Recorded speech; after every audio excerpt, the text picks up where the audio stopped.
Hair transplant के बाल 1 साल बाद गिर जाते हैं। ये लाइन आपने भी कहीं ना कहीं जरूर सुनी होगी। इसी मिथ की वजह से बहुत से लोग हेयर ट्रांसप्लांट करवाने से हेजिटेट करते हैं। उन्हें लगता है कि ट्रांसप्लांट के बाल परमानेंट नहीं होते। लेकिन आज हम आपको दिखाने वाले हैं हमारे पेशेंट के 1 साल 7 महीनों का पोस्ट ट्रांसप्लांट रिजल्ट्स, जहां उनके बालों की नेचुरल ग्रोथ और डेंसिटी क्लियरली नजर आ रही है। इसलिए वीडियो को स्किप मत करिए, क्योंकि आगे जो रिजल्ट्स आप देखने वाले हैं वो हेयर ट्रांसप्लांट के बारे में आपकी थिंकिंग को कंप्लीटली चेंज कर देंगे।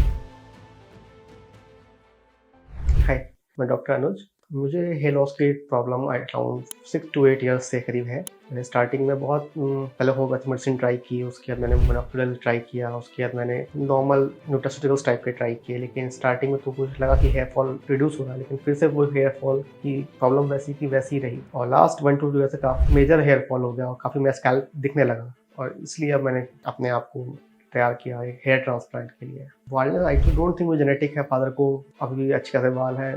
आई थिंक लाइफस्टाइल चेंजेस की वजह से है या कोई डिफिशियंसी की वजह से है और काफ़ी ज़्यादा बाल्डनेस मुझे हो रही है लास्ट 1 to 2 ईयर से। देखे जाएंगे तो ये काफ़ी बाल्डनेस आ गई, स्कैल्प पूरा ऑलमोस्ट अनकवर्ड हो गया है।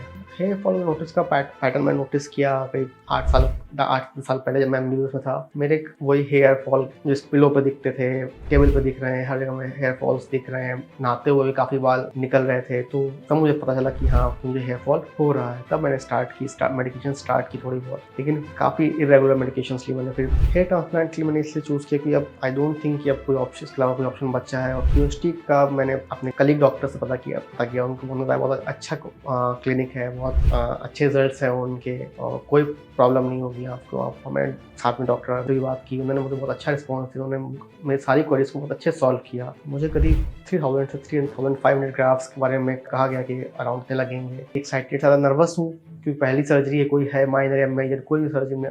और पेन को लेकर लोग कि वहाँ से बहुत सारे ऑप्शन है, कोई कहते बहुत पेन होता है, कोई कहता बिल्कुल बहुत माइनर पेन होता है। तो देखते हैं, लेट्स सी। अब मिलता हूँ सर्जरी के बाद, देखता हूँ कितने क्या दिक्कतें आती हैं, क्या पेन कितना पेन होता है, क्या रिजल्ट रहता है। जो मेरा एक्सपीरियंस रहेगा सर्जरी के बाद मैं आपसे तो शेयर करूँगा। अब देखते हैं आगे क्या होता है।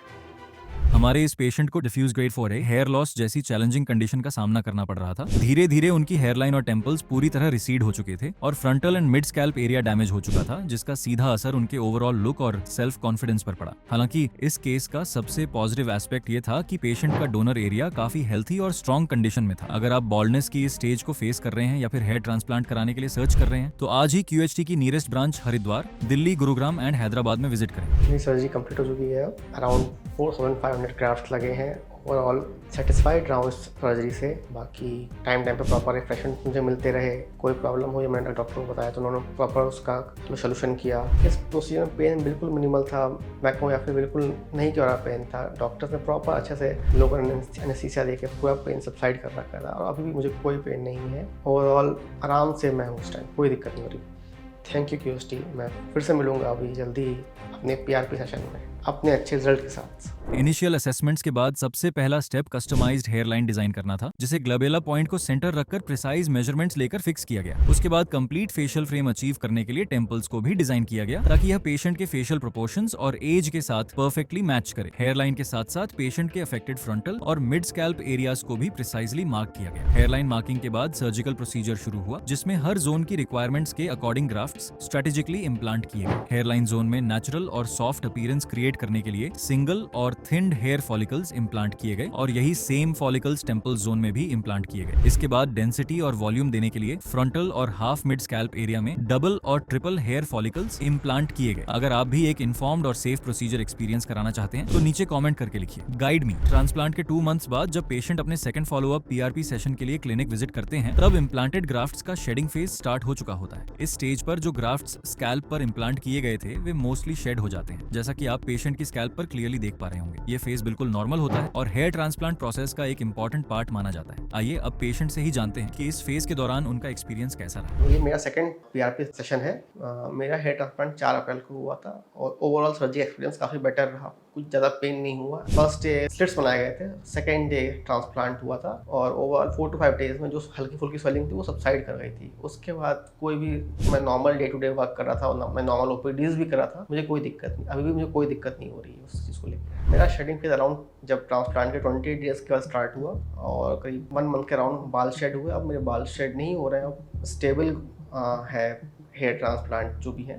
मैं उम्मीद करता हूँ अगले मंथ से तो मेरे बाल नए हेयर फॉलिकल्स आने लगेंगे। हाँ, आप मेरे जो सेकंड PRP चल रहा है आप इसके पिक्चर्स देख सकते हो कि काफ़ी चेंजेस थोड़े आना स्टार्ट हो गए हैं, और उम्मीद करता हूँ आगे और चेंजेस आएंगे और आगे और अच्छे रिजल्ट्स के साथ में आपसे फिर से मिलूंगा। और ओवरऑल एक्सपीरियंस जो है क्लिनिक के अंदर आने से लेकर क्लिनिक के बाहर जाने के बाद PRP तक का भी काफ़ी अच्छा है। अगर आप हेयर थेरेपी से रिलेटेड कोई भी इन्फॉर्मेशन लेना चाहते हैं तो स्क्रीन पर दिए गए नंबर पर अभी कॉल करें। चलिए अब पेशेंट की जर्नी में आगे बढ़ते हैं और जानते हैं कि उनका 1 साल 7 महीनों का एक्सपीरियंस कैसा रहा। Finally it's time to show you his 19 months results. Compare करें तो डिफरेंस आप इजीली नोटिस कर सकते हैं। इनकी हेयरलाइन, फ्रंटल, मिड स्कैल्प और क्राउन ने ओवरऑल नेचुरल डेंसिटी अचीव कर ली है और अब पेशेंट अपने बालों को अपनी चॉइस के अकॉर्डिंग कट और स्टाइल कर पा रहे हैं। पेशेंट का ओवरऑल अपीयरेंस पूरी तरह से ट्रांसफॉर्म हो गया है, जो केयरफुल प्लानिंग, एडवांस्ड टेक्निक्स और एक्सपर्ट एग्जीक्यूशन का स्ट्रॉन्ग प्रूफ है। हेलो, मैं डॉक्टर अनुज। अभी तक का सफ़र बेटर रहा, कोई ऐसी दिक्कत नहीं हुई। मतलब मुझे जो मेरे रिजल्ट्स को देख के मुझे काफ़ी खुशी है कि जो चाहिए था मुझे बिल्कुल वैसे रिजल्ट्स हैं मेरे। क्यूरियोसिटी चूज करने के मेरे पास 2 रीज़न थे।